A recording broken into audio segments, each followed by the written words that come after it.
In today's video, I'm going to teach you how to restore deleted items. If something was removed by mistake, don't worry. Most tools keep a safety net so you can bring it back quickly, as long as it's still within your organization's retention window and you have permission to restore it. First, go to the project where the item was deleted. This is important because the trash or recycle area is usually scoped to a specific project or space. If you open the wrong project, you won't see the item you're trying to recover. Use your usual navigation to enter that exact project. If your workspace has multiple teams or folders, double-check the project name before moving on.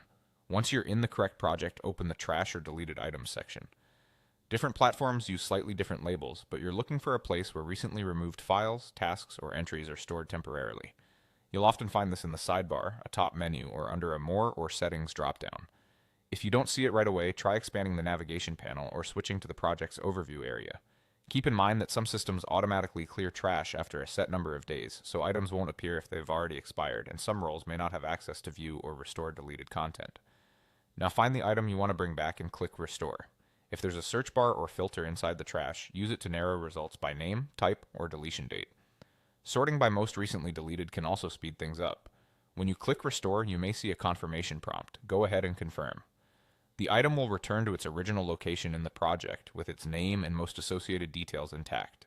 If you don't immediately see it, refresh the page or navigate back to the original folder or section.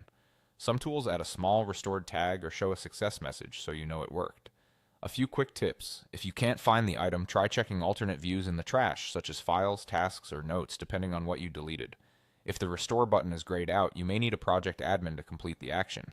And if the item was deleted a while ago, it might have aged out of the trash according to your organization's policy. That's it. Go to the correct project, open Trash or Deleted Items, then locate the content and click Restore. With these steps and a few search tricks, you'll recover what you need in just a moment.